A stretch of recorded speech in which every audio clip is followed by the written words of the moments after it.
So good morning and hello, everybody. My name is Najwan Al-Junaid. I'm the director at the Business Renewable Center Canada. It is a pleasure to be with all of you today. Welcome to our first event this year in 2023.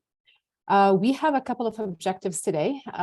First, we will provide a state of the market in 2022, what happened in corporate renewables last year, and what are the drivers behind companies and public institutions to buy renewables here in Alberta. Second, we will provide an overview on ESG trends from the perspective of institutional investors. Right now, the number one driver for renewables in Alberta is the ESG commitments of companies and public institutions. So what are the trends and what are the investors seeing and doing when it comes to climate disclosures? And also, while we do all that, we're seeing more companies and institutions navigating their truth and reconciliation objectives. So our panel will also discuss the I for Indigenous in ESG, what is that social piece, and what's beyond the procurement of these megawatts. But before we go there, I'd like to spend a moment on our land acknowledgement today. BRC Canada is a national initiative, but we operate mainly on Treaty 7 land here in Calgary, with team members on Treaty 6 as well. And I want to say that a land acknowledgement is a small step in the work that we all do towards truth and reconciliation, especially as we continue to hear the discoveries of more radar ground anomalies, like just yesterday at St. Mary's Indian Residential School in Ontario, or last week in Saskatchewan, on finding an actual jawbone fragment of a child between 4 and 6. This was at the Libre Indian Industrial School with the Star Blanket Cree Nation. And these are confirmations of what the survivors have told us at the Truth and Reconciliation hearings and continue to tell us. And I know we're always eager to talk about reconciliation, which is important, but clearly we need to spend time to learn the truth. The fact that we continue to find physical evidence of more unmarked graves in this country should make us pause and learn more on what happened in these so-called schools. I'm cognizant that we're all at different stages of learning about the historical violence and systemic discrimination against the Indigenous peoples in Canada, and that's okay. This is not about shaming, guilting, and feeling horrible. This is about the truth and sitting with the truth in discomfort. I invite you to sit in discomfort and ask yourself, why are you uncomfortable about the truth? A land acknowledgement is about keeping a dialogue about what has happened and is going wrong so that we can foster new relationships and ways of being. And it's a new year.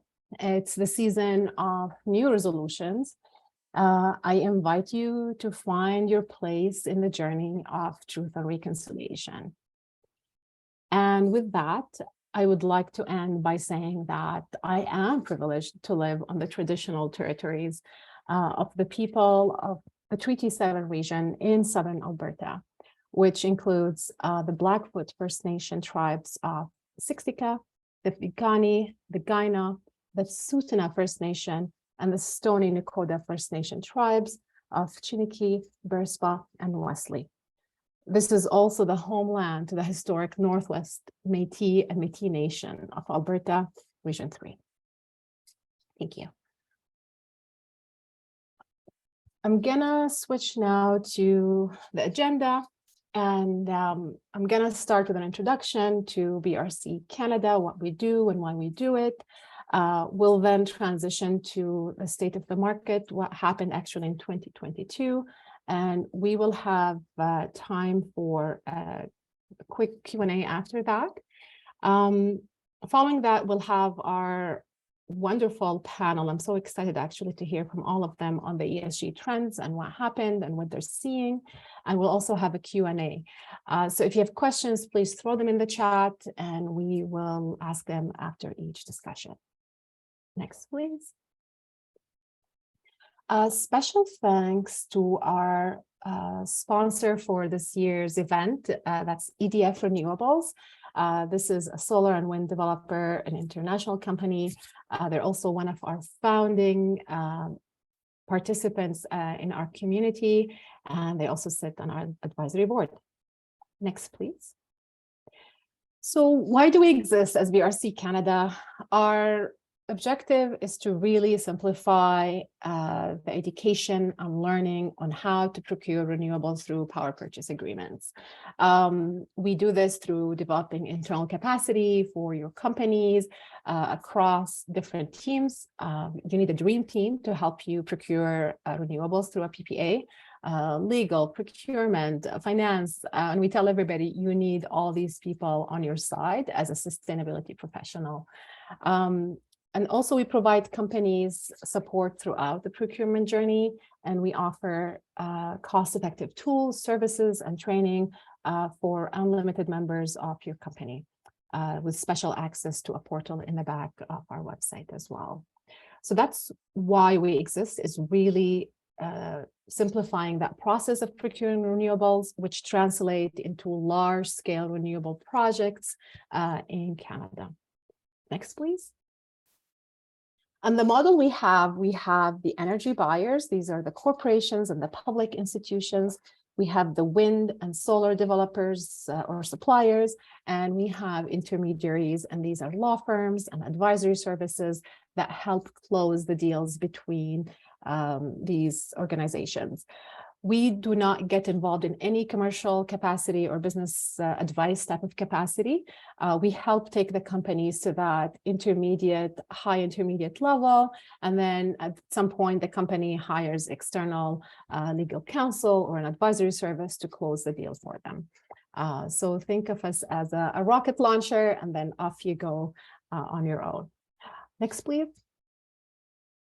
This is our community, and this is a mix of all the type of companies we have, of developers and buyers and intermediaries. And I'm always proud to say that over 90% of the deals that have been signed to date, and we need to update this number, these are the companies that have secured deals in Alberta, and they sit within our community. And as I mentioned, this is a mix of buyers, developers, and intermediary companies. Next, please. In terms of events for this year, so we're here. We are at the State of the Market event. This is a public event beyond our community. We are hosting also a buyer's breakfast next week in Toronto. So if you're a buyer company, if you are a corporation or a public institution located in Ontario, please join us. The registration closes next Monday, and we're almost at capacity. We will have external expert buyers as well. Some are members with us. And also Power Advisory will do a presentation on trends and insights on PPAs. In March, we're holding a risk management in PPAs event that is targeted to buyers and those who are procuring at the moment. And then in April, we have our biggest events. So the two-day intensive boot camp. If you are a company looking at procuring, this is the training to do. We will have expert buyers. We will have intermediary companies delivering the content. It's an excellent two-day course. And we will also have our big event of the year. This is the BRC Canada Forum, and we will bring the whole community, and we'll go through the leading edge conversations on PPAs. So check our website for all the events. We have sometimes public events, and this is our first one this year. Next, please. I'm gonna segue to the state of the market for last year in 2022. Next, please. Before I go there, I just want to remind everybody that last year was a big year for us. We crushed our first goal of 2 gigawatt by 2025, 3 years ahead of schedule. So that made us come up with a new goal. That's 10 gigawatt of corporate renewables by 2030. And that's conditional to other jurisdictions opening their market. It's an all Canada goal. We know it's ambitious, but we think it's achievable. I'm gonna introduce Ben Thibault. He is our next speaker. Next, please. And Ben is a policy and regulatory expert with over a decade of experience in renewable energy policy. He is the former electricity program director at the Pembina Institute. And he actually worked on the climate leadership plan, which we know translated into the renewable electricity program, which actually started our renewable boom here in Alberta. So off to you, Ben. Thanks, Najwan. Thanks everyone for joining. I'm coming to you from Edmonton, or Misquachis, and I want to cover 3 different segments here pretty quickly because there's lots to say for nerds, but I don't want to bore or shock any cool kids who might have accidentally shown up to the wrong Nerd Fest. So first, I just want to run through a very brief place setting of where the market came from prior to 2022. So let's skip forward a slide. And then actually skip forward another one. And so as you can see in the graph, which is basically the deal tracker BRC has up to 2021, the market for corporate and institutional VPPAs before 2019 was very niche, and essentially it reflected creative and innovative ways that a couple of developers found to make small projects financeable with off-takers. But they were important examples because they included the first utility scale solar project in Alberta and the only wind project built between 2012 and 2019. So then after the provincial government ran procurements for wind and solar, like Najwan mentioned, in 2017 and 18 and disclosed the remarkably low prices, the market really took off in earnest in 2019 with the first larger deals. 2020 then actually slowed down a bit. Of course, there's no way around the reality that the pandemic forced companies, both buyers, developers, and anybody working on this to deal with pressing human resources issues and focus more on core business. So everything just slowed down in terms of deal making and announcements. But and then of course the secondary impact of the pandemic on depressing electricity prices again. So we'd seen electricity prices come back from a low period really strongly in 2018 and 19, which drove more interest in long-term offtake. That of course slowed in 2020 when prices got depressed really badly again for that year. But then the floodgates really unleashed in 2021 when energy market prices recovered very quickly, and the backed up deals from 2020 really, unleashed and proceeded to execution and announcement.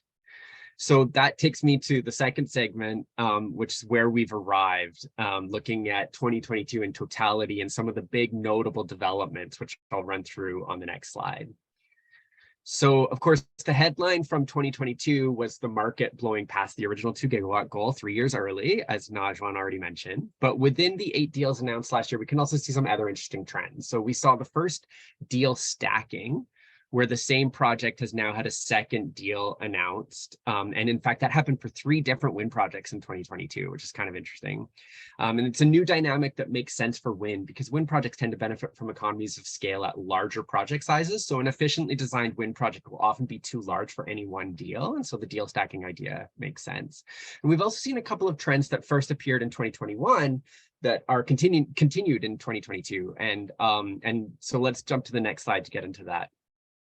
So a big trend that continues from 2021 is the growing diversity of companies entering deals as buyers. So the early deals up to 2020 were more dominated by big emitters and electricity consumers in Alberta, like oil and gas and chemicals. But we've seen a lot of growth from the technology sector and banking in more recent years, which is slowly diluting the reliance on the Alberta energy industries. And that's healthy for the market to become more resilient against downturns in demand for particular sectors. And it also means a more even mix of buyers driven by ESG commitments, or what we call the voluntary market, which is shown in beige, now relative to previously, when more of the deals were coming from what we call the compliance market, which is the companies buying renewable energy to secure the offsets they need to comply with Alberta's industrial carbon pricing regime, which are the sectors that you can see in blue here. So this greater diversity bodes well for demand because it means the market doesn't rely as much on any one driver of that demand. And so right now, the mix is coming to be close to fairly even into capacity terms. It's 54 to 46%, 54 from the compliance market, 46% from the voluntary market. But again, that's been edging closer to 50-50 in recent years, though the voluntary market is slightly more skewed towards solar, whereas the compliance market is slightly more skewed towards wind, where there's more energy per megawatt installed. And so that mix we'll go to on the next slide of wind and solar mix. And we see another trend that continued from 2021 was wind picking up more of the deal volume than solar. So the VPPA boom has really been discussed in the public and in media more as a solar story than a wind story in many instances. And that makes some sense because the early deals were weighted towards solar and because the only solar ever built in Alberta were all backed by deals. So it really truly was a story, whereas the longer history of wind in Alberta from before the VPPA market took off meant that, we already had wind in place, that there's a bit of a different history to wind. But beginning in 2021 and continuing in 2022, there has been more wind procured, particularly in energy terms, because wind generates more energy for every installed megawatt. So at this point, over twice as much wind energy has been procured in the corporate procurement market than solar. Showing that this VPPA boom is very much a wind story too. And that's reflected in the graph on the right. The lines are cumulative. The bars are in each year, how much energy has been procured. And this is just estimated from, round figures that we employed as assumptions for capacity factors. So, and another important trend that is continuing is developers going merchant, which means we are more regularly seeing where the wind and solar project is bigger than the deal or deals announced for it, which suggests that the project developer is okay with some market price risk on a part of that project. And so in this way, the deals that are signed are leveraging even more renewable energy than is actually locked down by the buyer's contract, which amplifies the amount of investment and economic activity from the renewable energy sector in Alberta. And so that segues into the next slide, which gives an update on the scale of that economic development at this point. So we are now seeing deals backing projects worth over $4 billion in capital investment and employing nearly 5,000 workers at peak construction. And altogether, these projects will displace, once operational, they'll displace 4 megatons of emissions every year, which is worth hundreds of millions of dollars in carbon price savings. And those projects, once all built, will also produce enough energy to cover the annual energy needs of over 1 million homes, which is nearly 2/3 of all residences in Alberta. And then finally, one other just kind of interesting metric is that if you look at last year's historically high electricity prices, which may be unusual in the market, but I think we're going to trend towards higher prices than had been previously seen in any case. But with those very high prices from 2022, the energy produced from all these projects, once operational, would be $1 billion in electricity supplied to the grid. So I think that when we looked at these figures in 2021, give a bit of the state of the market, we called the corporate renewables market a going concern. But at this point, this is more than just a going concern. This is a serious and significant economic driver in the province. And so that leads me into the next slide, which is our next segment, which is where we're headed. So how exactly the boom in corporate deals fit within the overall renewable energy boom in Alberta, and then key trends and issues to watch for in coming months and years.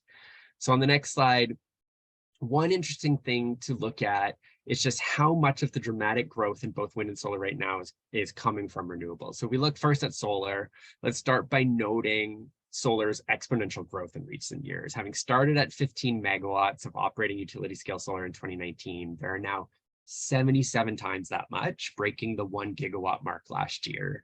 And of that, 83% has had a corporate deal backing the project, which is represented by the blue bars in the graph. And that includes all of the projects over 30 megawatts that are now operational. So only relatively small projects have proceeded so far without a deal announced for that project. And that, I think, metric really accentuates the importance and additionality of the corporate procurement market. So it's worth pondering whether this is about to change, because as you can see, the second bottom bar there has a lot of gray in it, which reflects this, that there of what's under construction, there is a fair bit that does not yet have an announcement. And we did see 176 megawatts of solar come on last year without a deal announced. And there are currently 11 projects in that under construction bar that don't yet have deals announced. But deals often get announced late in construction or even after construction. And the last time I looked at this in mid-2021, there were 640 megawatts of solar under construction that didn't have deals announced, but over 2/3 of those ended up having deals announced, which is not to say the deal wasn't struck. The deal have been and likely was struck before construction began, but they hadn't proceeded to public announcement yet. So at this point, given the construction boom underway in that second bottom bar, I'd bet some serious deal announcing is imminent in this coming year. So to flip to wind, in the next slide, the wind story starts a bit different, because after a lull of wind projects from 2012 to 2018, the return of big wind projects started with projects that won a renewable electricity program contract, a REP contract from the government, which are shown in orange on this graph. But beginning last year, there's actually more wind capacity built with corporate deals backing them than REP contracts. So you can see that there was actually only in 2022, the blue, which is the corporate deals. There's no orange construction of REP. And that continues currently with the projects under construction today. So there has been no new wind project built since 2014 without one of either REP or corporate procurement, demonstrating the importance of off-takers for wind project financing in Alberta. And there are currently, as you can see in that last bar there, 502 megawatts. That's 4 projects under construction now that do not have deals announced. But maybe that just tells you again how much more deal announcement we are likely to expect in this coming year. And then finally, to wrap this up in the next slide, let's just take a look at some of the more qualitative things to watch for. So Alberta policy issues are proving pretty instrumental to the mood of both developers and buyers right now. We've seen the industrial carbon pricing system tier has become more clear recently and will be clarified a little bit further in coming weeks. But the issue of transmission constraints and interconnection delays are starting to bring more risk to project timelines and economics, which is dampening deal making, I think, to some extent, just creating more uncertainty around when buyers will be able to get their environmental attributes. But a few more optimistic trends include the opening of other provinces with carbon intensive grids to corporate procurement, what Najwan kind of alluded to earlier, but we discussed in depth in a webinar in November. And then also recent announcements around investment tax credits from the federal government, which should help to counter some of the inflation and supply chain issues that are impacting solar and wind pricing now. And then lastly, a big wild card in this conversation continues to be the details of the federal government's clean electricity regulations that are intended to implement their 2035 net zero grid commitment, and what exactly this does for the investment signal for new renewables, and then how buyers see the cleanliness of the sort of default grid, like their consumption from the grid without a deal. How do they see the cleanliness of that grid in the next 12 years and beyond? And therefore, in terms of motivating a desire to buy environmental attributes to displace grid emissions. Those are kind of big question marks that I think remain very interesting to kind of engage in the coming year. So with that, very quick blabbermouth, I'll turn it back to Najwan and look forward to continuing the discussion here. Thank you, Ben. And I just added on the chat, there has been 2 deals announced actually since January. So just today, Capital Power and Shaw, last week, ATCO and Microsoft. So to your point, deals could be happening. We should expect announcements. It's very exciting for us to see that. And the highlight for me is that the voluntary market is leading and not the compliance. So this is very encouraging. If you want to dig deeper in this information, if you go to the next slide, we have our annual recap of 2022 on the website. We just published it. If one of the team members can put it on the chat, that'd be great. Please visit, have a deeper look. We like calling it Renewables and Review. If you have any questions for Ben, please put it on the chat. We have received at least 10 questions, so I'm just gonna ask a couple of questions, Ben. The first one, are any Canadian companies interested in procuring renewable energy in emerging markets, either directly or via their supply chain? Are you seeing that? Yeah, that's a really interesting question.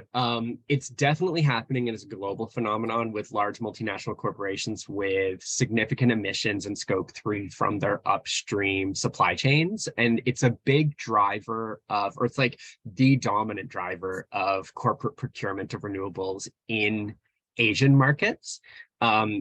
Because so much of that upstream supply chain is in those markets. And so it's been noted, and I believe it's been tracked to some extent by maybe your kind of like sister organization, SEBA has looked at it, but I think it's been tracked in part by maybe NREL in the US. I've seen an indication of just how much is happening in Asia. I don't know per se that Canadian headquartered companies are into that. But certainly companies that are multinational companies that are active in Canada, particularly technology companies, are definitely in that world in their supply chain for sure. Yeah. Yeah, we've seen Microsoft announcing at least 3 deals so far in like 6 months. So for sure. Also, if you want to ask a question, I forgot to mention, please, you can also get off your mic and ask your question. And thank you for the private questions as well. But my next question here that we received, do you see the Alberta grid moving in the direction of greater volatility in pricing, similar to ERCOT, and that's the Texas grid, as renewables continue to build out? Or are the mechanisms in place with the ESO, that's the Alberta operator, to stabilize the pricing more so than other deregulated markets? That's quite the question.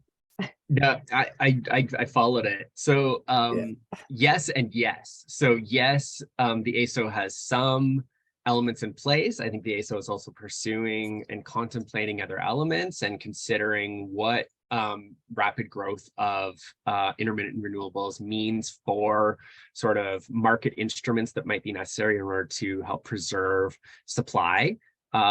And so that is under consideration, and I think a relevant topic. I think also, yes, like, you know, inevitably we're going to see some degree of greater sort of diurnal within day as well as perhaps seasonal volatility. And some of that is like, I call it inevitable, but that is also how the market creates a signal for technologies that can help to resolve.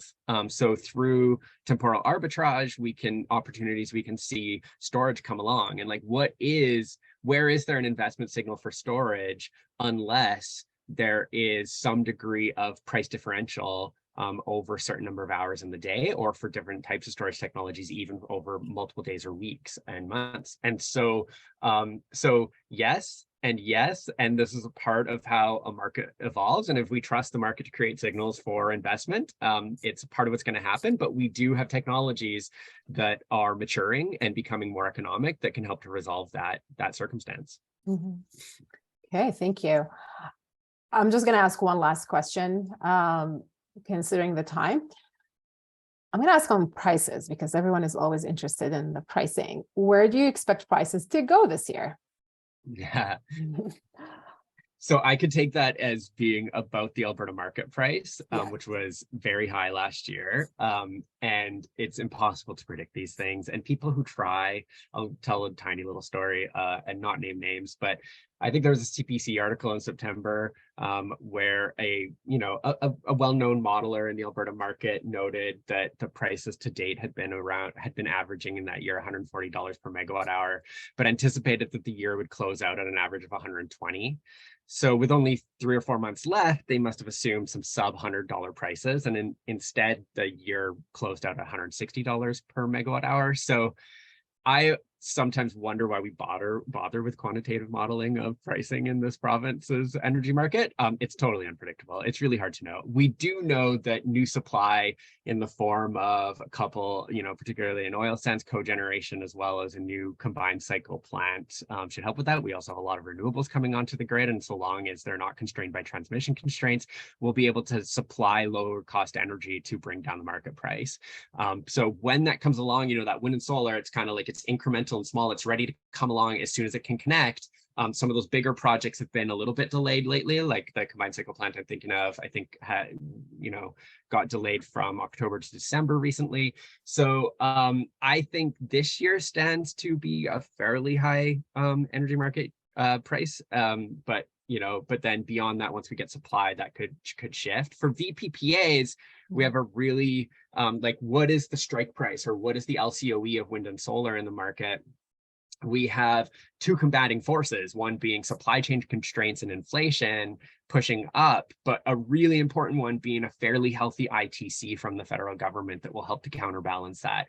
Which one is the larger in magnitude? Is it more than counterbalance or less than counterbalance? It's a little bit hard to say at this point, but that ITC should be helpful in helping to kind of maintain more stability, I think, in those costs, because it particularly targets capital costs, and it's capital costs that have some concern with supply chain constraints at this time. So yeah.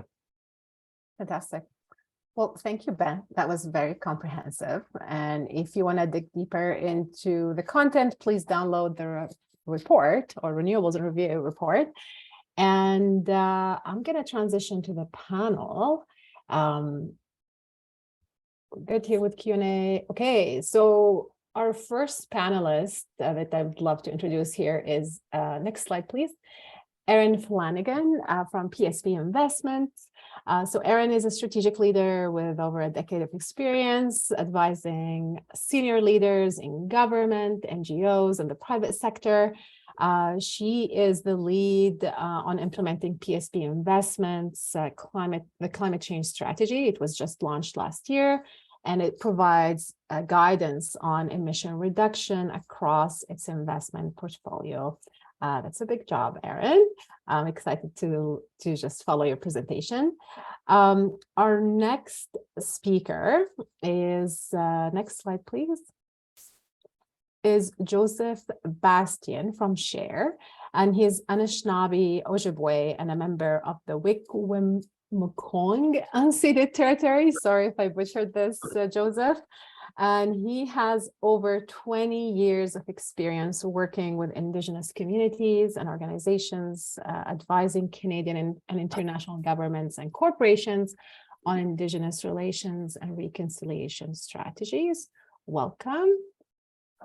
And our third speaker is Jamie Bonham from NEI Investment. And he has over 15 years of experience in researching and engaging with companies in ESG matters. He also oversees the implementation of the ESG program across the company's portfolio with the thesis and the approach that companies can mitigate risk and take advantage of the emerging business opportunities by integrating ESG practices. Welcome to all of you.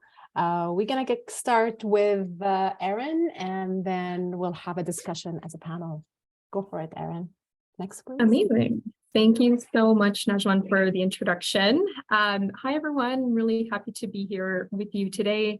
As mentioned, my name is Erin Flanagan. I'm a director at PSP Investments. I thought it might be useful just to start with a bit of background on who we are as a firm, given some of you may not be aware. We are a federal pension investment manager. So we invest the retirement savings of the Canadian Public Service, the RCMP, and the military. You can see our net assets under management as at last disclosure is about 230 billion of assets under management. Our headquarters is in Montreal, but we have a footprint globally with offices in Hong Kong, London, and New York. I am in the Chief Investment Office of the firm, and I provide advice on climate-related matters through our deal integration process and from a corporate strategy perspective. Next slide, please. Like many investors in the market, we have gone through a process of articulating, of course, our investment beliefs and how environmental, social, and governance matters fit within our investment framework. For us, we believe that meeting our mandate over the long term requires that we take all relevant risk factors and opportunities into account. And we believe that ESG does present on both sides of the scale. So it does present risks to the portfolio and to asset classes, and it also does present opportunities to maximize returns and to pursue new opportunities from a deployment perspective. And because of that, ESG is really central to our investment process. As you can see in the framework on the slide here, we have ESG policies that span sort of our total fund governance, that span all aspects of our investment process, and also span how we communicate with both with our beneficiaries and with the market more generally through our disclosures and through the collaborative initiatives in which we participate. So the topic today is about the state of the market and ESG trends. And so what I'd like to do in just a few minutes is talk about what we're seeing at PSP and some of the ways in which we're responding to what we believe is really a heightened market expectation around ESG policies and practices, both for asset owners and for asset managers. Next slide, please. You can see it, and Najwan alluded to it. We came out with a new climate strategy last year that is really guiding our efforts in terms of how we are advancing our work on climate change as a key pillar within our ESG framework. And from our perspective, we have two key levers. All segments of society have different ways through which they can have a positive impact on climate. The levers that we have access to are our capital deployment and also our influence. And what I mean by influence is really our ability to guide portfolio companies and partners from a governance perspective. So particularly in private markets where we may take larger ownership positions in companies and we may have board seats, we have the ability to set really clear expectations with respect to climate. And we see this as a key part of what we do from a portfolio management perspective. So in addition to the sort of top of the house view in terms of supporting the transition to net zero emissions, we set an interim target as well, which is to decrease our portfolio footprint by 20 to 25% by FY26. So my first point to the room is really that in terms of the state of the market, I think you see that many asset owners and asset managers now have total fund commitments related to how they will deploy capital against the climate transition. And it's now not just encompassing investing in green assets, but also is encompassing investing in transition assets or even in hard to abate industries and engaging with those companies and management teams to promote transition planning to ensure that positions are making decarbonization progress over time.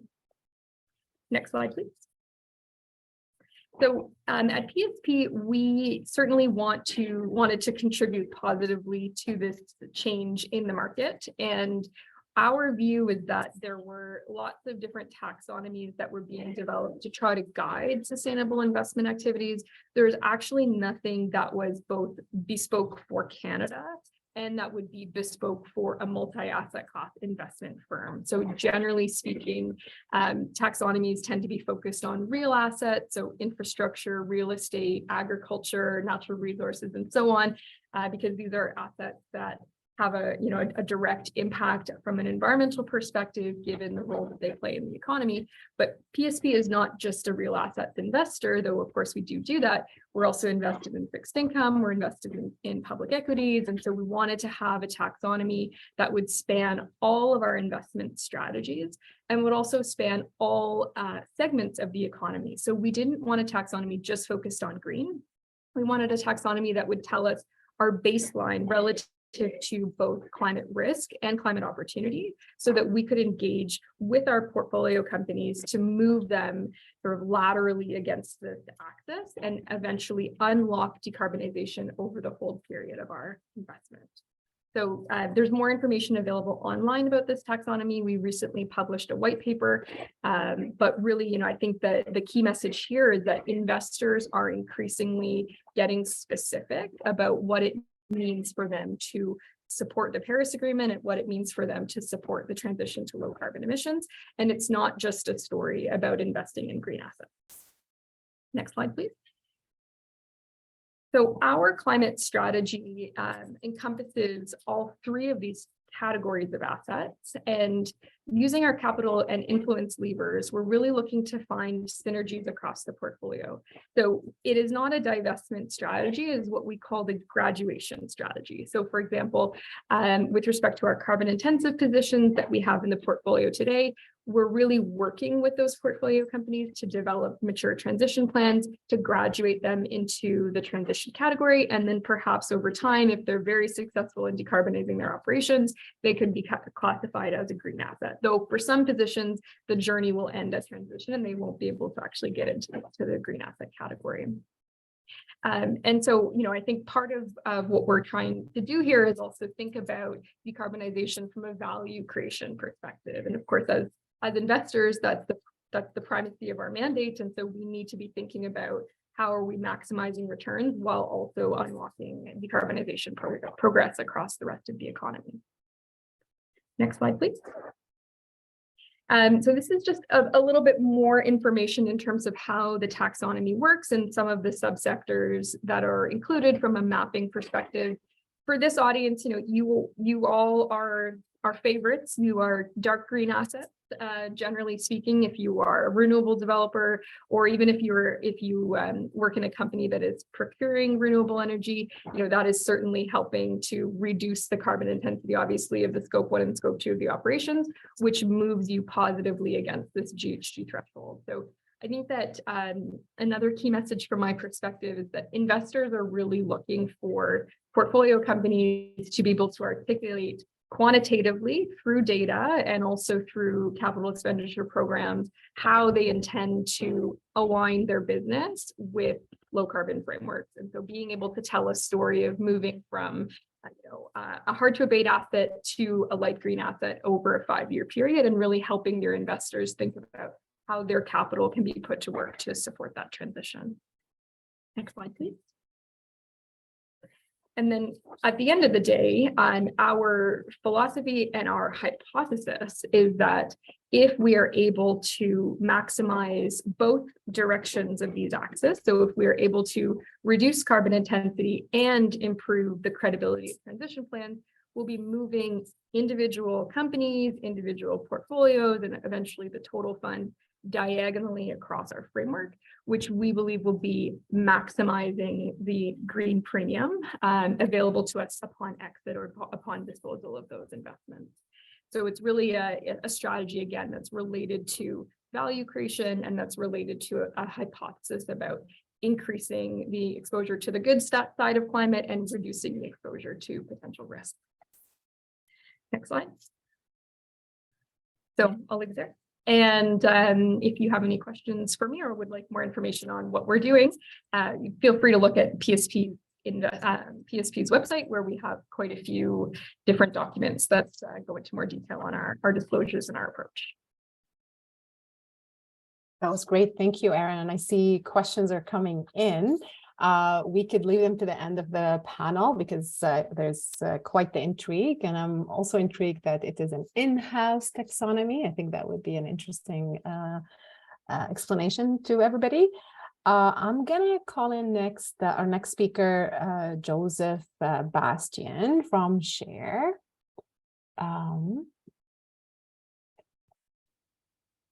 Joseph. Thank you, Negwan. Thank you again to BRC for having us. I think Share takes a very unique approach to this. We're really an investor, an asset manager and financial institution focused group. We work with clients with about $122 billion assets under management right now, really focused on ESG issues and specifically Indigenous reconciliation. So I was asked for my perspective on the state of the market right now when it comes to renewables. And, we kind of took a step back and wanted to give the attendees today, not just a view on what we were seeing in renewables, but also in the energy market in general, and to be able to provide you with some actions that you can take back with you when you're engaging either as an investor or a customer.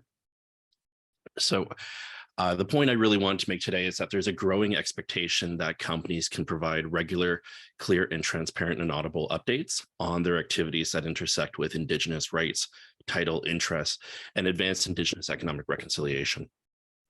And where we see these expectations coming from is Indigenous communities. We're talking about groups that are either impacted directly or indirectly by proposed or ongoing operating projects, by investors, and that's both from a retail to an institutional level. We specifically deal with the institutional level, work with a lot of pension plans, work with a lot of global asset management groups, and we're seeing interest there.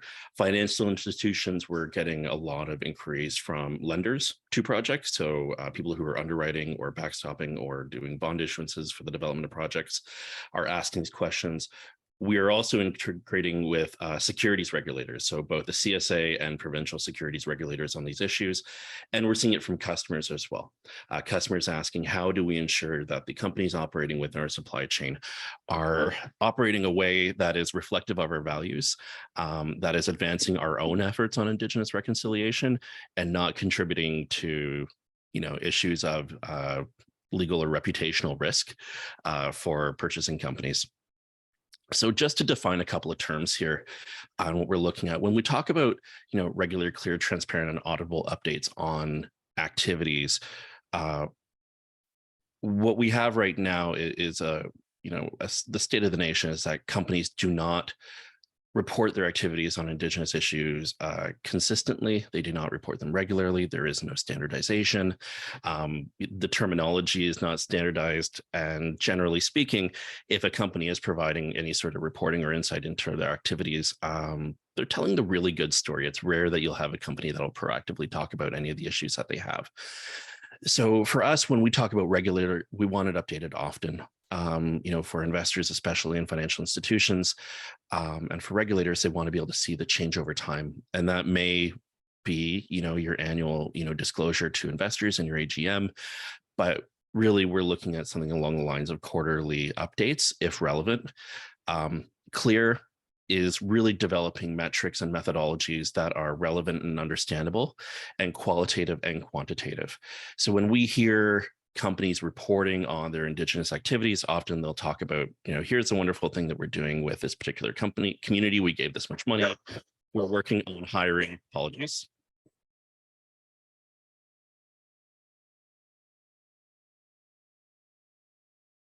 Apologies for that. Have a rescue dog who's very protective. And she's a very big sweetie, but she has a bigger bark than her bite. So when we talk about qualitative and quantitative metrics, it's ensuring that the claims on Indigenous employment are quantitatively measured, that claims on Indigenous procurement are also quantitatively measured, that the quantitative and qualifiable data is actually backstopped with information that can be verified, and that the methodologies for collecting this data make sense, and that we're not just only counting the things that make a company look good, but that we're also, trending company operations over time. And that really goes into the transparency piece, the good, the bad, and the ugly. Again, getting back to the fact that many companies that are reporting on any of their Indigenous issues don't talk about the challenges that they have in dealing with Indigenous stakeholders, rights holders, or Indigenous communities that may, support or oppose a project. And auditable. So when we talk about making this information auditable, we're also looking at making sure that we can verify the information a company's saying. This is an unregulated space right now in terms of Indigenous corporate disclosures, and companies can pretty much say whatever they want. But none of us on this call would ever trust a company's financial records if, the only thing we saw was a one page that said, we talked to an accountant, he said, we're great. And we had a lovely barbecue with him and donated, $5,000 to his kid's school. But when we look at some Indigenous corporate disclosures, it really is that here's a statement from this one party, here's a donation that we made, and we don't actually get to see the methodology, the data collection, the raw data that we can audit. Just like a financial audit, you would want to make sure that the numbers that you're being presented about a company's operations and their ability to, develop deploy, maintain, and sustain a project would be really, important. So what we're looking for here is for companies to disclose what they've done to really meet and surpass any of the legal and regulatory obligations to Indigenous people with whom their activities intersect with Indigenous rights, title, and interests. And when we talk about intersection, it may be as simple as, this is a proposed project that may end up in the traditional territories on this group, or a very real, intersection of we are going to be impacting Indigenous rights, title, and interests in these ways. So Indigenous rights and title are pretty, clearly explained in law, and I don't need to get into a first-year law seminar here. But when we talk about interests, we're not just talking about, economic interests, which is one of the issues that come up. We are talking about social and political interests as well. We're talking about what is the impact of this project going to be on the community, social organization, their ability to, manage impacts of a project, their ability to make self-determining, decisions, and, their ability to meaningfully work with a proponent or project, developer or project operator to ensure that their rights, title, and interests are respected. We're looking for companies that have adopted and implemented Recommendation 92 of the Truth and Reconciliation Commission. Again, I think that's pretty commonly understood, but if you don't know, the Truth and Reconciliation Commission put out a number of recommendations on how to advance Indigenous reconciliation. You can find them online. 92 really covers education and economic opportunities. So what is a company doing internally to, train employees on Indigenous issues and reconciliation? What are they doing to address barriers to Indigenous employment and procurement? What are their results in terms of Indigenous employment and procurement? What are they doing in terms of equity partnerships to include Indigenous communities and groups in terms of benefits from the project, any sort of revenue sharing agreements and impact benefit agreements? So, agreements between parties. And there is some reporting by companies on, really the 92 issue. You'll see companies making claims, oh, we're doing Indigenous cultural awareness training, and we're actively trying to employ Indigenous people, and we're trying to procure Indigenous goods. We rarely get details on what internal education they're actually doing, or the depth and the scope, and, if it's mandatory, and if it's actually had any effect on any sort of, quantifiable, qualifiable metric within the company. In terms of employment, we'll see companies that say, well, we have 56 Indigenous employees, or we did $1 million in procurement, but we rarely see that represented as a percentage of the total number of employees or the total number of procurement spend. So it's about putting that information in context and telling that story. In terms of equity partnerships, the deal, the details of those equity partnerships is rarely revealed besides this Indigenous group has an equity partnership. That's often the level of detail that's shared publicly. And we've seen bad deals. We've seen, Indigenous groups that gain equity partnerships and projects where, the amortization of the cost is going to be, 30 years. And, that's when the community takes over ownership, but the project lifespan is 25. So when outsiders actually look at the deal, it's really not that great. And impact benefit agreements and revenue sharing agreements are often confidential. There are claims by companies that this is proprietary information. We, at least for publicly traded companies, strongly disagree with that. These revenue sharing agreements and impact benefit agreements are critical to the continued operation, maintenance, and sustainability of these projects. And if I'm an institutional investor, or if I'm a financier, I want to be able to have a look at those IBAs to understand what terms the company has come to with the impacted Indigenous parties. Are they going to be able to meet the terms of those IBAs? We often, again, much like equity partnerships, see IBAs really lauded. This company signed an IBA with that community. But what we don't see publicly, and this is often due to these non-disclosure agreements, which we think is a poor practice, is when the IBAs fail, and they do. We can point to multiple projects where the impact benefit agreements are currently in dispute or in litigation. So we feel that that is material information that needs to be disclosed to investors. We look at the UNDRIP principles, whether or not these projects are being deployed with free, prior, and informed consent from Indigenous people, and not just to gain consent at the outset of a project, but to maintain and sustain support. And we see that as the ability of, if I was a power purchase client or an investor or a financial institution, you can clear that first hurdle of gaining Indigenous support. But if you don't maintain and sustain that support, there is possibility of risk for an interruption of operations due to, action or legal injunctions or others. We also look at the calls to justice of the final report into the National Inquiry in Missing and Murdered Indigenous Women and Girls, and specifically around safety for women, girls, and to us LGBTQIA persons, understanding that when you do a project, and we often have a very, positive look at, green energy projects. And again, I've been working in this area. A lot of my work was in green energy since about 2009, starting with, the Aboriginal Loan Guarantee Program for the Green Energy Act in Ontario. That was my very first segue into this. I served with the ISO, BC Ministry of Energy. This is where I'm coming from. There's a very positive spin on green energy projects, but the actual development of these projects in Indigenous territories and communities puts a stress on Indigenous communities in terms of their ability to deal with the impact of these projects in terms of demand on social services, in terms of disruption. And really a lot of the cause of that is man camps that come along with the development of major energy projects. So getting to the why of why do we care, we need Indigenous support or partnerships to facilitate regulatory approvals. It's not just de jure, but it's pretty much a de facto expectation from regulators and the courts that you can demonstrate this, that you have Indigenous support or a partnership for a project to go through. It's really, the ability of a company, again, to maintain and sustain project development and operations. And not just to be upfront and have a great relationship, but to maintain, a project in good standing that doesn't end up with reactive litigation from any of the affected parties.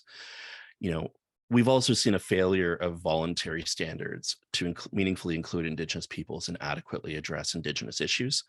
So a lot of the voluntary standards that are out there, I could name them, but it's a long list and a bit of an alphabet soup.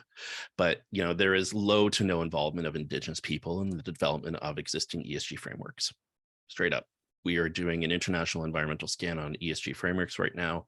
We've spoken with all the major, organizations from the UNPRI down, including ISSB, and go across the board.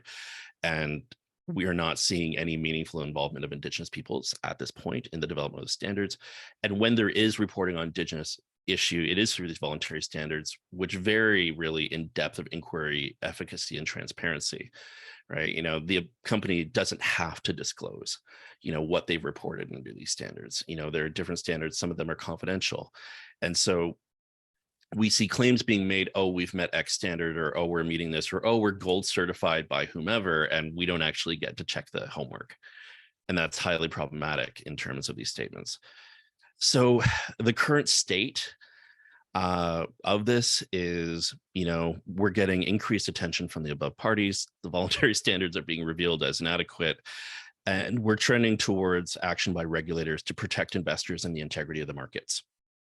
So what can you do, either as an investor, as a customer, as a group that is looking to partner?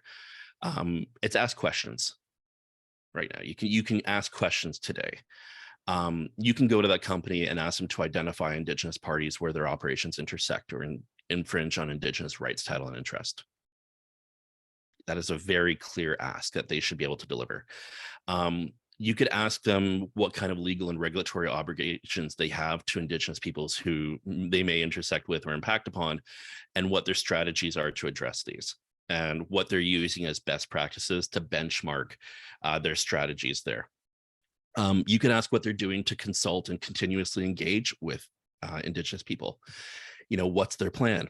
How are they going to do this? How are they going to make sure that, if it does get a challenge, that they're able to prove that they're meeting the current best standard for consultation and engagement, that they exhausted all opportunities, to engage the community, that they did their due diligence, engaging the right parties, go down the list.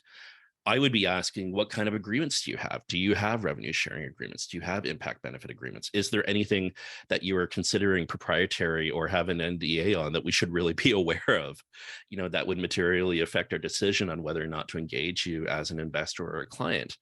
One of the big things that we don't see companies proactively disclosing is existing or expected issues. So, are there any pending lawsuits, or is there any pending objections before regulators by Indigenous communities to this project? Or do you expect, as part of your, risk management strategy or strategic planning strategy, that there may be opposition from X, Y, and Z down the road due to particular issues? On a lighter touch, really, yes, they're Indigenous, their internal efforts on Indigenous education, employment, and procurement. What are they actually doing? Asking for that information in context, asking, for, also maybe verification, support and confirmation of that information from the Indigenous communities with whom they claim to engage, and we're asking for customers and investors and partners to really apply the same level of due diligence that they would apply to any other issue. That's what we're trying to get here. And asking these questions, if the company's done their homework, they should be able to ask these readily. And one of the funny things is we found is that, we were working with the securities regulators on this issue in terms of another project. And, we were asked, would this, the same questions that I just laid out there, if we implemented this into, a national instrument for publicly, listed companies to release this information for investors, or if companies were required to post this in their annual reporting, they were hearing objections that, a lot of this information would be, difficult to obtain. It'd be, there'd be a financial, burden to do this. It would take a lot of time. They're not set up for it. And we were able to prove in a lot of cases that this information was actually required by the regulatory processes in which they were seeking permits. So they were already submitting this information to permitting bodies, but they were not actually disclosing it to customers, investors, go down the line. So that's another thing that you might want to ask is, to a company, is there anything that you have submitted to regulators from which you will need to receive approval relating to Indigenous issues? And can you please share it with us? Because it might be interesting for you to see what they've told regulators to gain the permit, or what regulators are asking versus what they've shared in their general project information packages. So I know that was a lot of information to kind of drop on you. But this is something you can do today. This is something you can do tomorrow. You can send that list of questions that I just kind of listed off there, to your investee companies, to your potential, procurement groups, ask them to follow it up with, and to kind of see the response that you get with. And I would ask myself, if this is a response I got, or if this is the level of information I got from another group in terms of finance, or in terms of racial equity, or in terms of environmental impact, would I be satisfied with the answers and the depth of data that I'm getting and the explanations? You can always reach out to us. We're the Reconciliation Responsible Investment Initiative. Always happy to help. Thank you, BRC, for the invitation, and looking forward to hanging it over to my other colleagues. Jamie.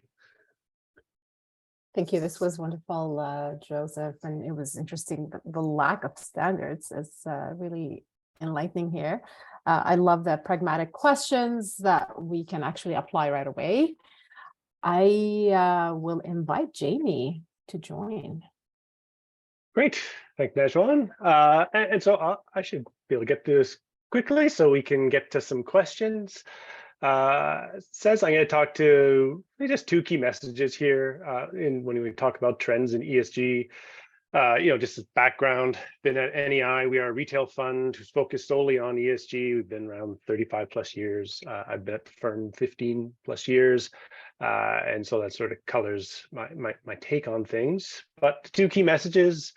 One is just the growing investor pressure on corporates to address net zero alignment. I'll call it broadly, climate, and specifically for the interest of this group, how to reduce their emissions, and renewables fits in there, obviously, and that's coming in the form of engagement, proxy voting. Erin talked a lot about PSP's work, and you'll note the focus on engagement there. So I'll have a specific example to speak to around that.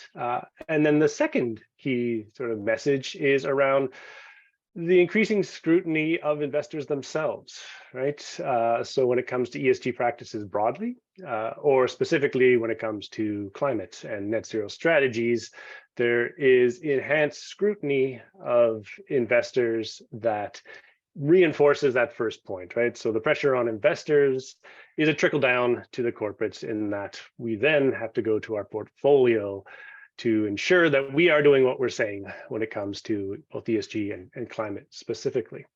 So those are two things that I'm going to get into. And so on the first one, and maybe taking a step back before I talk specifically about a particular initiative, just how much the ground has shifted when it comes to momentum around ESG and climate specifically is really, it's hard to understate, right? So I've been doing this around 15 years or so.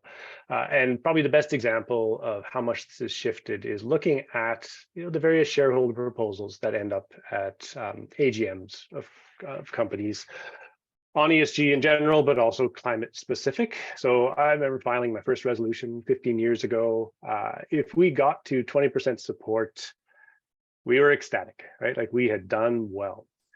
Now you have resolutions that regularly get majority support, sometimes in the dozens every year, and climate specific. And you have investors who are increasingly willing to file resolutions. So we saw more this last year than we've ever seen in terms of resolution numbers. But then most importantly, the sort of, I'll say, mainstream of investment, I guess, is increasingly willing to vote for these proposals, and in particular around climate-related proposals. Proposals asking around climate strategies, setting targets, reporting out in line with things like the TCFD, Task Force on Climate-Related Financial Disclosures. That is just it's very different, right? And it's a sign of the momentum that's out there and part of this pressure that is on companies. So the initiative that I actually want to talk about that started in 2022 is Climate Engagement Canada, right? So this is something that was actually originally floated by a group called the Expert Panel on Sustainable Finance. That was a federally mandated panel tasked with looking at sustainable finance and where it's heading in Canada. And one of the recommendations was that Canada should adopt initiatives similar to what the global initiative of Climate Action 100 Plus is. And I'm trying to spare you from as many acronyms as possible as I go through this. But Climate Action 100 Plus, or CA 100 Plus, is an initiative that has global support, has trillions and trillions of dollars supporting it.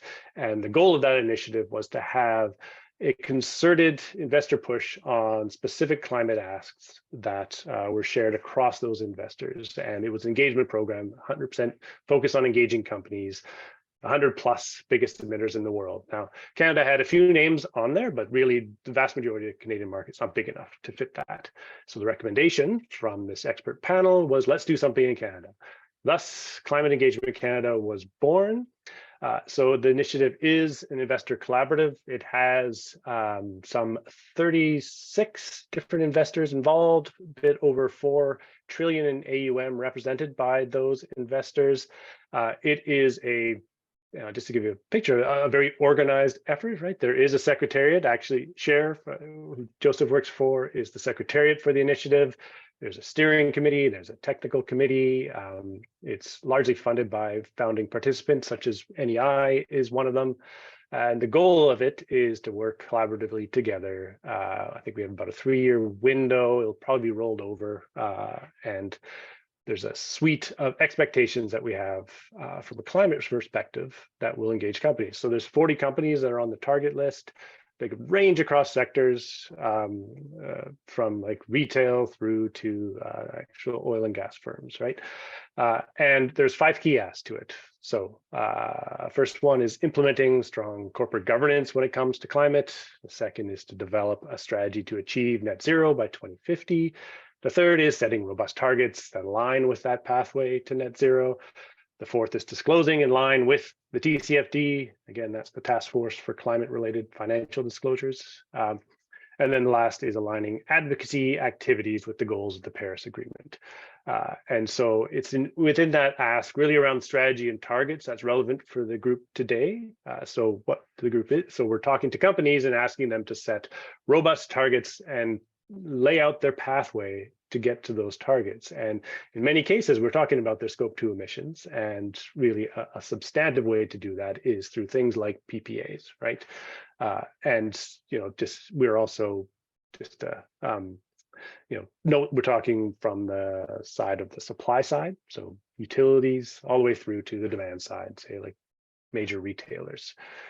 And so the way the initiative works, investors collaborate. There are leads and co-leads. We're co-lead and lead for a number of engagements, and we actually have regular meetings all the way up to the board. And so the point, I guess, all of this is just that this is substantive infrastructure now in place around engaging companies on climate, and so it's not going away anytime soon. And the expectations just keep increasing.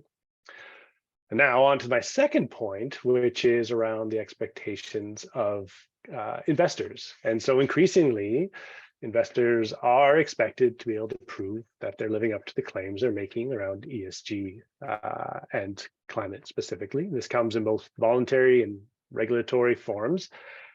Quickly on the voluntary, so you saw Erin talked about their fantastic climate program at PSP. That's a great example of just the number of commitments that are out there now in the world from investors around net zero. And these public-facing commitments really bring some accountability that investors then have to live up to.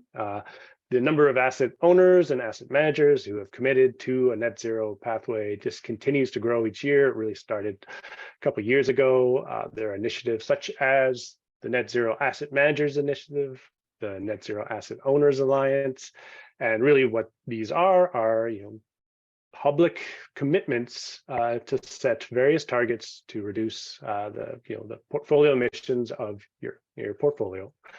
In line with a pathway to net zero. And what Erin talked about is a great example of how most of us are looking at that. And it's not a case of we'll just own different companies. It's actually the companies we own need to change with us, right? And so there is this real focus on getting companies to build into their CapEx plans to have like robust strategies that do reduce real world emissions. And so we have to report out on our progress on those targets, and that's where that accountability comes, and that's where that pressure then comes on to the companies that we own, because in order for us to be able to say anything, we have to see our companies doing something, right? So there's that side of it from the voluntary.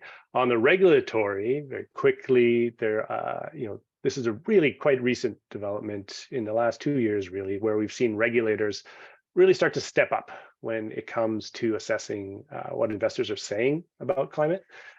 Saying about ESG probably more broadly, and at times climate. And it's a welcome development, frankly. It's been like a Wild West, if you can imagine, around ESG claims for a long time now. And now we're starting to see regulators such as the SEC in the US is looking at claims around ESG. You're actually seeing them levying fines for misleading claims, and you now have to really be transparent on your process and how you're actually utilizing various aspects of ESG. In Canada, CSA is doing something similar. So they're starting to release expectations around disclosure for investors and starting to do their due diligence to make sure that we're actually living up to what it is that we're saying we're doing.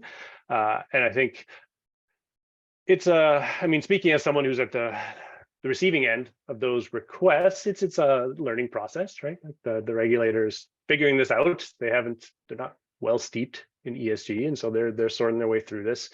But in general, we see it as a really welcome development. That means investors will have to be doing what we're saying, right? And so I do think that this comes back to again, the pressure that is on corporates from investors is going to stay that way, because the regulator is now actually asking us to show that we're doing what we're saying. So I will leave it at there. There's a whole Europe thing going on if you want to see into the future of what mandatory reporting looks like in regulation, but maybe we'll get into that in questions. Najwa. Wonderful. Thank you so much, Jamie. I already see themes and patterns among three of you. Clearly, there are expectations from society, from investors, from clients, from governments. There are standards forming. Some are better than others. Some are weak. Some are non-existent, clearly, from the social indigenous piece. I learned so much here. I want to bring you all for a discussion. We received also questions in advance, and I'm mindful of the time. So I'm going to start with Scope 3 emissions because it seems like a theme here. Scope 3 emissions account for the largest share of most companies' GHG emissions. In fact, CDP estimates that Scope 3 emissions account for an average of 3/4 of a company's emissions. What's happening in Scope 3? What are you seeing? And I've seen, Erin, I saw you commented on that as well, but any thoughts there? I can start, and then I'm sure Jamie and Joseph may have some points to add. The short story is a lot happening on Scope 3, but it hasn't exactly gelled into a final market expectation just yet. But I think 2023 will be the year in which that happens. Jamie alluded to the US SEC rulemaking process. They are evaluating a Scope 3 disclosure requirement for large market cap issuers. To the extent that they are able to finalize that in their drafts, then I think we'll see the market really move towards Scope 3 disclosure on a faster trajectory. We're also seeing from the perspective of carbon accounting standards. So when we produce our total fund carbon footprint, we have to follow accounting standards in terms of how exactly to go about doing that. We are seeing in many of those standards now, they're talking about including Scope 3 in portfolio accounting metrics when it's material at the issuer level. And so generally, we're looking at between 40% of footprint or 60% of footprint is in the Scope 3, then we should be including that in our disclosures of the total fund. And the Partnership for Carbon Accounting Financials has also tagged individual sectors as priority sectors to begin disclosing Scope 3 emissions first. So for example, oil and gas, not super surprising, mining, construction, and so on. So, I think that there's much more scrutiny over this. And certainly at PSP, we are starting to think about how to include Scope 3 in our reporting. The reality is that as a universal asset owner, the Scope 3 emissions of one stock is the Scope 1 and the Scope 2 of another. And so you do have this double, triple counting that occurs. But I think at the end of the day, as long as we're undertaking best efforts and putting caveats around that, the market should be able to work through the details. Yeah, I can jump on that. I think I agree with all of that, and noted around the SEC development. And so I just briefly mentioned the ISSB, the International Sustainability Standards Board. So they have actually come out and said they are going to be including Scope 3 as part of the expectation. And I think that's a big development because ISSB is going to influence a whole lot of other frameworks and mandatory frameworks at that. So I think that from a disclosure perspective, you'll start to see that. Getting to the engagement side, we are seeing an increasing expectation from investors around Scope 3 targets, and that you will address Scope 3 emissions via your strategies. And I think that is really also getting a foothold. Again, in companies that we talk to, I think our take on Scope 3 really is because there is some uncertainty around the methodologies, and the numbers are not necessarily fantastic from an accuracy perspective, but I'd say that's beside the point. Like what that is a lens into your business, right? And those are your risks. And if you're not addressing those, you're really not addressing your business risks. And so that's increasingly why we're seeing this conversation move to how are you going to reduce your Scope 3? I don't necessarily care about that specific number. It's more that is where your risks lie. So I think you'll see a lot more of that movement on that front in 2023. Interesting. Joseph, final word, or you're good? I'm good. Jamie hit my point on backing up targets with strategies. And I think that that's what we hear from your institutional investors all the time, that we see targets, but we don't see,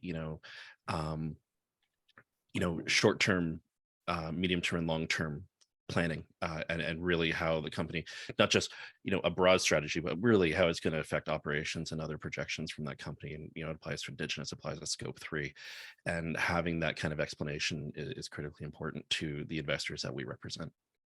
Yeah, great. I have a lot of good questions here, but I'm looking at the time here, so I'm going to combine two questions. So part one, biodiversity commitments, because we work with buyers, these are the corporations and public institutions. What do they need to know to add more to a PPA from that biodiversity lens? Like, what's beyond that megawatt? And this is related to it as well. This is the S piece. And like when we look at the ESG factors, the E and the G are often the most, have that big focus, but we're seeing more companies exploring the S. And Joseph, you really took us deep in this content.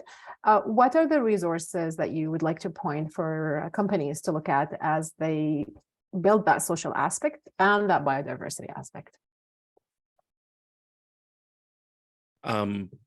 Biodiversity, a little bit outside my wheelhouse, but I think on the social aspect, you can go to the Reconciliation Responsible Investment website. We have a number of reports and documents that we have there that would be resources for investors. I think the ISSB is going to be putting out a number of documents in terms of Indigenous corporate disclosures. CSA has been doing a number of comment papers on that. National Aboriginal Trust Officers and the First Nations Financial Management Board have been doing a lot of research on this.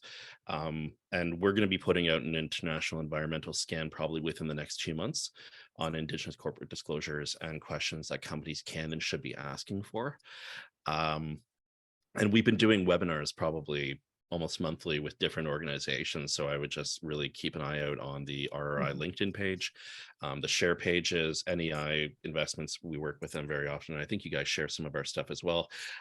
So we're very active in terms of distributing the resources that we have. We're also developing online curriculum right now that we hope to launch by the end of the year in terms of how companies can work with Indigenous communities and or ensure that the company's values and aspirations are aligned with the actions that are actually happening in Indigenous communities.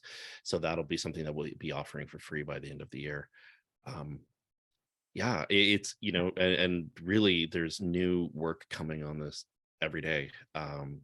MLT Law out of Saskatchewan has been doing a lot of work on this and providing some really great legal commentary. I want to say it's KBT Law, who's another legal group that does a lot of commentary on this as well. So I would personally set up, if you're interested in this area, set up a Google alert, use Indigenous reconciliation, use Indigenous corporate disclosures as your keywords, get it in your inbox as people add to this dialogue. And, we're looking at like a 3 to 5 year timeline in terms of mandatory corporate disclosures from the regulators, implementation well within 10. It is going to be the voluntary groups like ISSB and others that kind of provide a platform that the regulators are probably going to copy and paste a lot of their work from. And so I would also keep an eye on what they're doing. Yes, we feel like they're not doing enough right now, but we are seeing positive trends and we look forward to monitoring that situation. Jamie, anything else you would add to that one? Yeah, I mean, I might jump just on the social side quickly, is that increasing amount of attention being paid to supply chain, right? And so if we think of the solar industry in particular and where those solar panels are coming from, and there are a number of investor engagements that are focused on that, basically things like coming from the Uyghur region in China, for example, and it is forced labor involved in that supply chain. And so that human rights angle is really starting to come to fore from the investor perspective. In terms of resources, really, it's like, if you're the main ask where you're putting in front of companies is, are you aligned with, the Ruggie principles, so UN guiding principles on business and human rights? That's sort of the touchstone for a lot of those conversations around how you're doing your due diligence on your human rights risks in the supply chain. So that's going to loom large for the solar sector. And then from biodiversity, I could just say quickly, I mean, the answer is yes, it's going to increasingly become a focus. And I can speak from our own perspective is we are still at the stage of just asking questions and trying to understand like what it is that we need to find out. We don't have hard and set, hard, fast rules around what we're expecting at this stage, but know that investors like ourselves are putting this on our focus list, if you will. Like, so for us, we put a focus list of themes every year. Biodiversity is on it for us. And so I think that's an indication of where a lot of the market is going on biodiversity. And I see Erin's got a hand, she probably has more to say. Yeah. I just wanted to quickly add that I believe it was in the 2021 federal budget that the federal government indicated that TNFD would become mandatory for large crown corporations from a disclosure perspective. So certainly the TNFD framework is still under development, but is a space to watch in terms of how to quantitatively address your portfolio or your company's exposure to biodiversity risks. Excellent. This was a great summary. I am just really grateful for all of you for sharing your knowledge and expertise with us today. I learned so much. And an invitation to all of you, when you launch your products, we would be happy to promote to our community and share and cross-promote. This was very helpful. Thank you. A quick wrap up. I just want to, if we're going to go to the next slides, please. The upcoming events, just a quick reminder, we will be, next please, we will be in Toronto next week. There is a buyer's breakfast in downtown Toronto, and these are corporations wanting to learn how to procure renewables. We will be experts in the space, companies who have procured more than one PPAs to share their why, their ESG commitments, what they're seeing, feeling, and why they're addressing scope 2 emissions. So please join us and sign up for our news so you can know about our events and which cities we're in. Thank you all for joining us. I have learned so much today, and I look forward to staying connected. I think I have one more slide before I wrap up, sorry. Yeah, special thank you to EDF and special thanks to our speakers. On the next slide, please.